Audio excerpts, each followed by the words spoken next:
to my channel. Today I would like to show you how to make these lovely beaded bookmarks.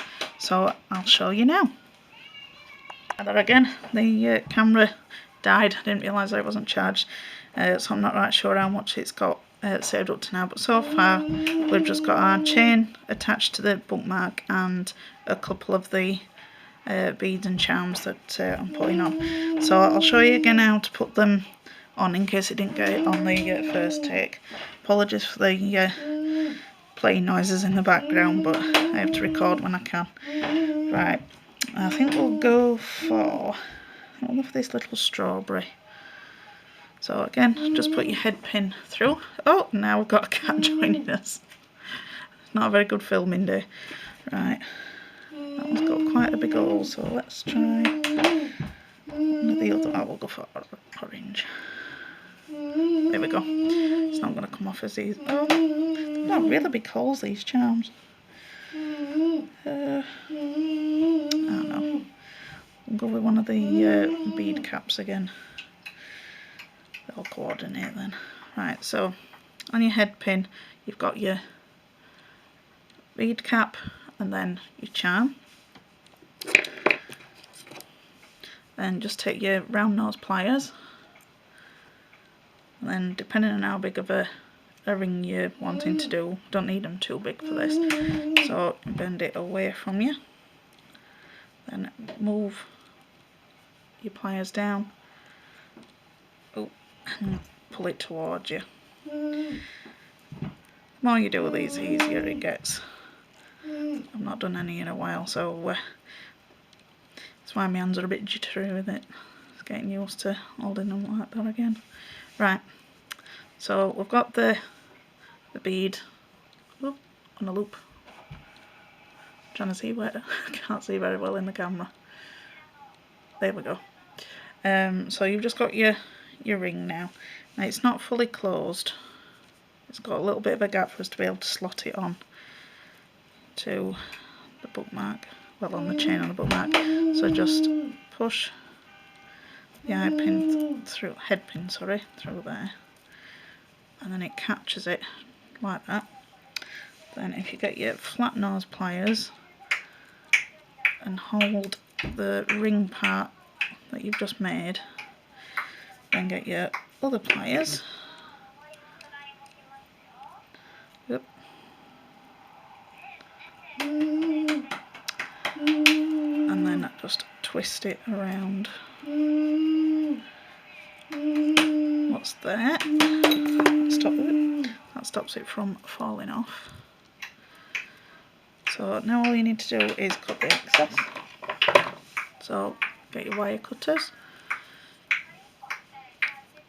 and then get it as close as you can to there, because you don't want any sharp bits of metal sticking out. There we go. And then if you've still got a little bit sticking out, I'll just get my sort of half, not really sure what these ones are called because they're half round, half flat. And I just push the, sorry if I came off camera then. And then just bend it into there so it's not going to get caught. So I'll fast forward doing the rest because you don't want to watch it all in slow motion, it's rather boring. So I'll put them on and I'll come back at the end once I've got them all done.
a few problems with this chain. It's very, very thin. It seems to be snapping when I'm putting the charms on, so I'll just leave it as that because it's a nice little bunch of beads on its own anyway.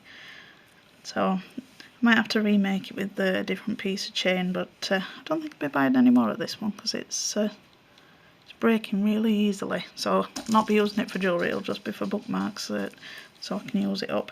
So once I've got it fixed, I'll come back, and then rather than you having to watch me keep having to fix it, I did what I'm going to do to try and fix it now, so I thought I'd show you. So where I've put on the jump ring at the beginning, I'm just going to take off, twist it again how we did when we put it on, just take it off. So when I said at the beginning you can make your own out of jump rings, so all I just have to do is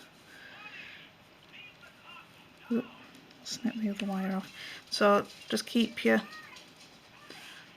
that, if you've done them already, onto a head pin, and then so you get the jump ring and then put that on that way.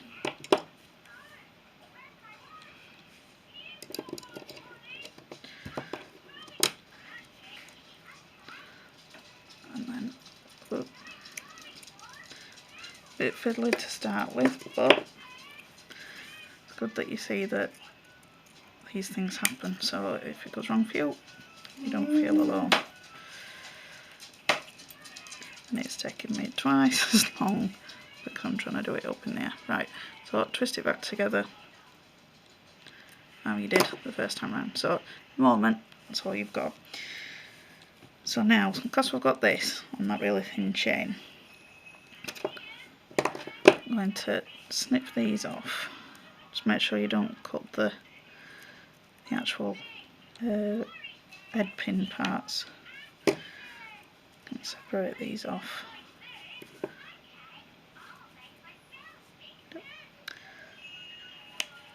There we go. Right, so then get another jump ring. These ones are a bit smaller than the first one that we put on. Here's my flat nose pliers. I'm using smaller jump rings so that the dangle's not too long. So then you can pop it through your charm ring, and then put your next one on. Right, let's go for these. I'll go for that one because it's done. Put that there, and then twist them back together. So you've got the two charms on now. You can see. So when I put the next jump ring on, it'll be through the top of that head pin, through the next charm down that I've done. So I'll show you again.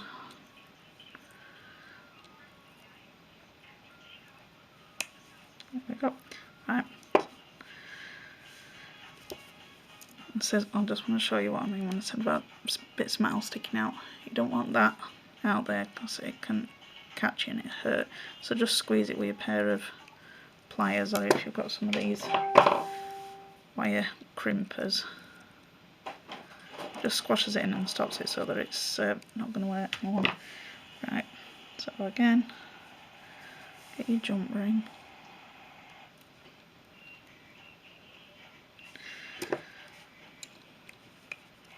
And twist it. Oop, I've gone and twisted both bits there. There we go. So we'll pop it onto there first. Then put the in there, the bead.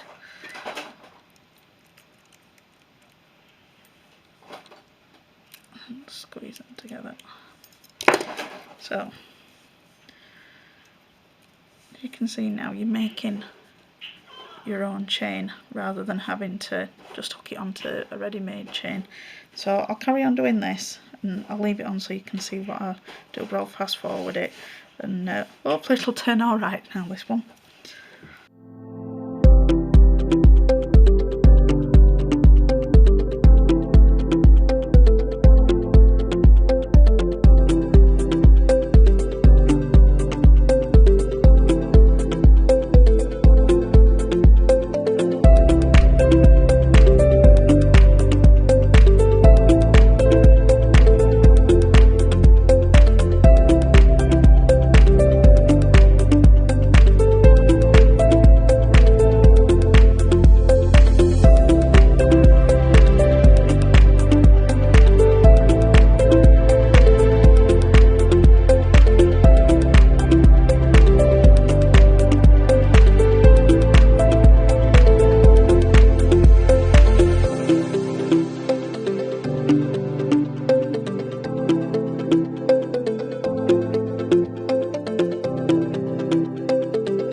leave it at that length now. I don't want it to get too heavy. So definitely better using the jump rings and making my own chain from that one. So if you ever see any of this, it's not very strong. Can't remember where I got it from, but easy enough to do it this way. So I'll get tidied up and then I'll bring on the next one. For the next one now, so I've already stretched out my 9 more thread just so that it's not got any kinks in it. This I'm going to do some nice little gold crystals as my stoppers for putting on these ones. Well, first of all we need to attach our thread to the bookmark part. So which way around should we start? Right, so what I've got here is a thread protector. It's so that when it's on the bookmark the thread will not wear away. So you go up through one side. Don't know whether you can actually see this. It's still really tiny. You come back down the other side.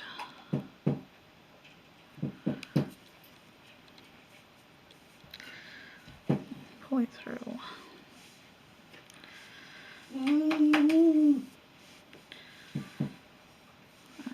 we go. You can see it goes over the top, so when the part that's touching the bookmark is metal rather than the thread. So I'll just do a double knot for that. Keep reinforcing it anyway.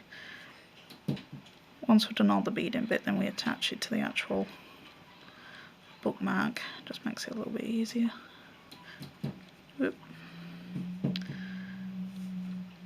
See, this is a problem.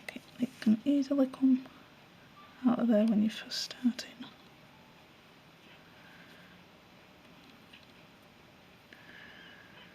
So, right.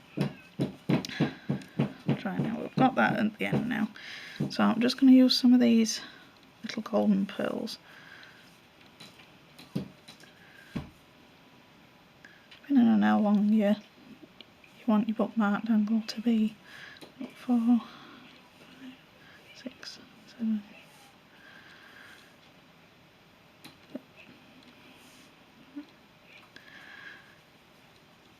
8,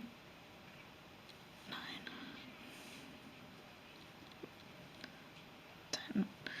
Well, so I'll go with the full 13 because I've not got any more of these left and I might as well use them up.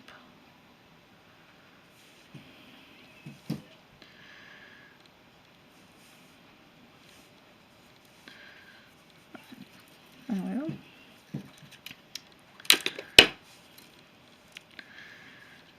So you've got your thread protector at the top and you've got your chain of your beads.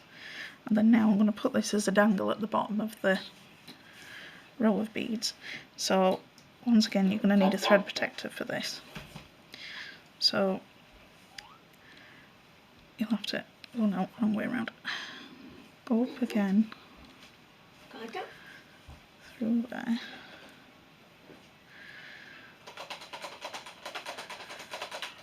And then see whether if I can zoom in a little bit more so you can see a bit closer.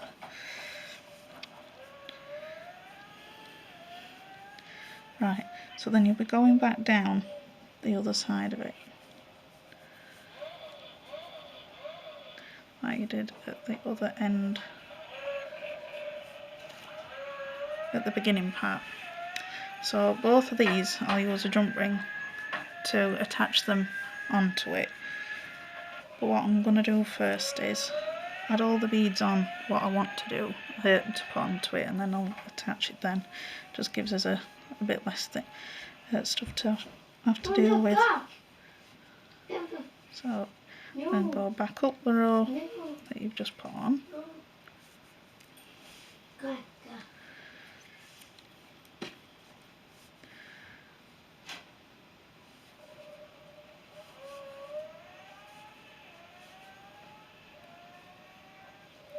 So then you're back up to where you started.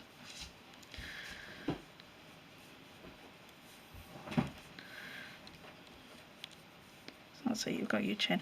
Now when you get back up to the top again, whoop, it slipped off again. It does stop doing it eventually. So when it's got some weight on it, it pulls it and it'll not come off as easy. There we go. Right, so rather than going back up the first side, I'll go to the opposite side because it reinforces it. Every time we go through it, it'll make it stronger, and then it'll end up not coming off. Right, so then come back down the first bead. There we go. So you've gone over and around your thread protector, and then you've come down the other side and through the first bead. Right. Right, so I've got some of these little spiral beads I made in one of my other videos.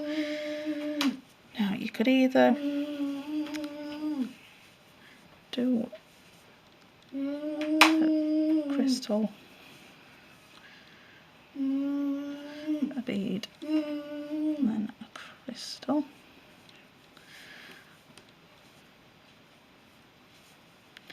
So you've got a bit of a dangle. I'm using purple thread so that it's easy for you to see.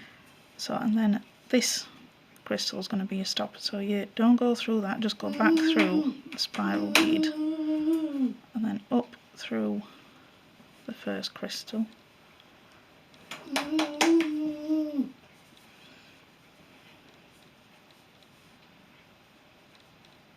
And then that's your first angle. So you just keep doing that until you've got it to how you want it to be. So I'll keep recording, but I'll fast forward it through you, so because it can get a bit boring, but so you want to see what I'm doing. So I'll carry on doing this, and then I'll come back and we can attach it to the bookmark and the charm at the bottom.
Hi. I'm sorry. Right, I've got the dangle all done now, ready for us to attach to the bookmark and put the charm on the end. When I was coming back through, I did some knots on each every few beads so that it reinforced it, and I've gone through the thread protectors at either end a few times so that they're strong. I think I might have actually bought that one.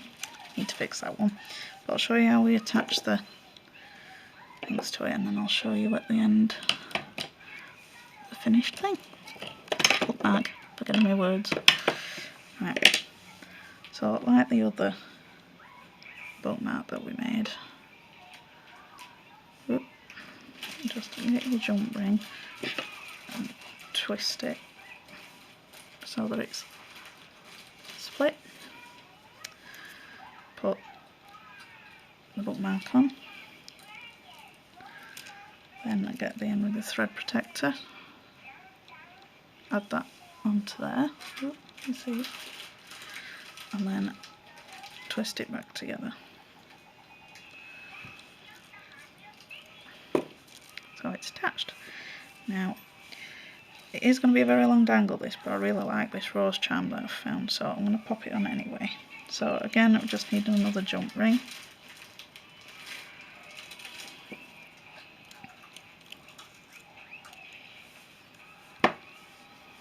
So, same again.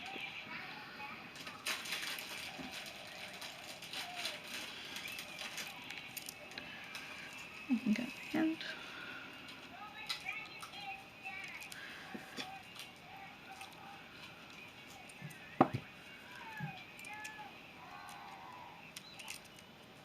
Yeah, the bookmark's complete. I'm just going to go back and reinforce this dangle. I've not pulled it tight enough when I've gone through, so I'll show you how to do that now actually.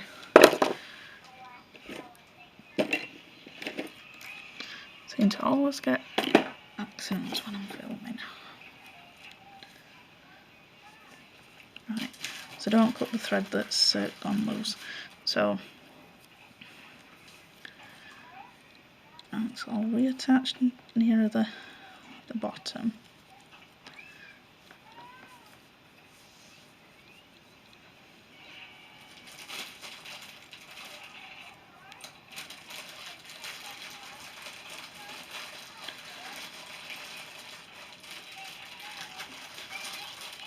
So you can see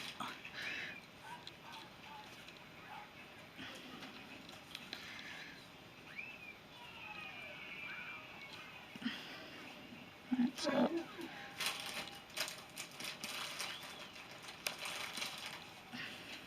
so I'm reattached to that. Right.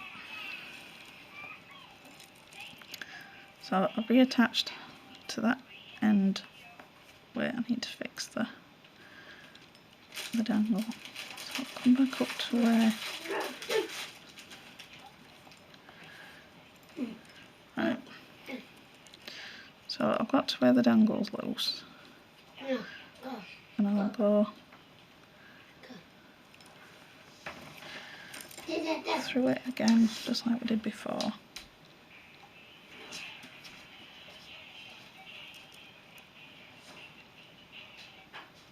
Oops, I threw it the wrong way.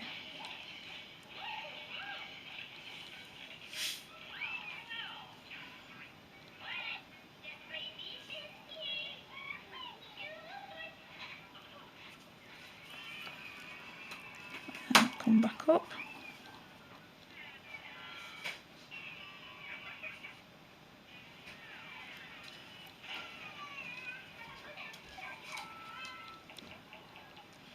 And you're back up at the top,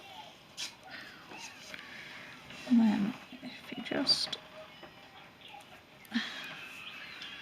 tighten it up by creating the knot,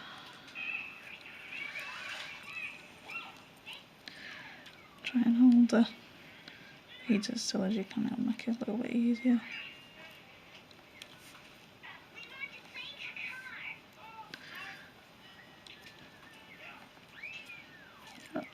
it's no longer loose. So then we'll go to the next one.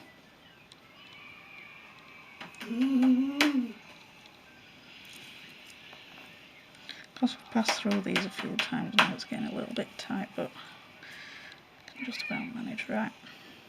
So again, so go down through the angle.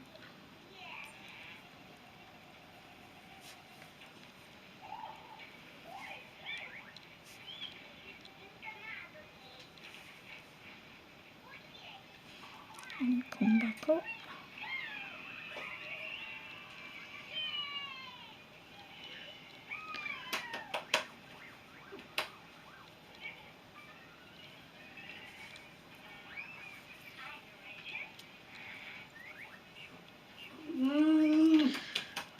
And then again, come back through the bead and then go further up, because then it will pull the loose threads further up and you'll not see, ow, stabbed myself there.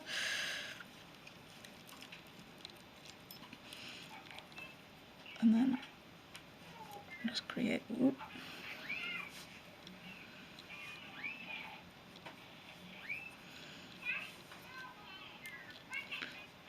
more knots. It's up to you whether you want to go back through it all and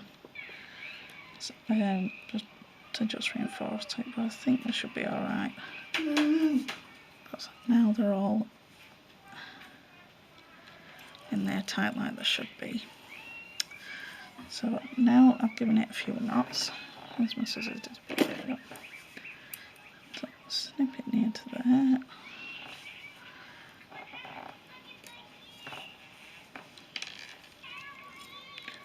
And snip off the tail at that end. And we're all finished. So there's two lovely bookmarks there, different ways. I probably said that the threading one's easier because you haven't got to use pliers and things all that much. But I hope you've enjoyed that and I've inspired you to have a go at making your own. Thanks a lot. Bye.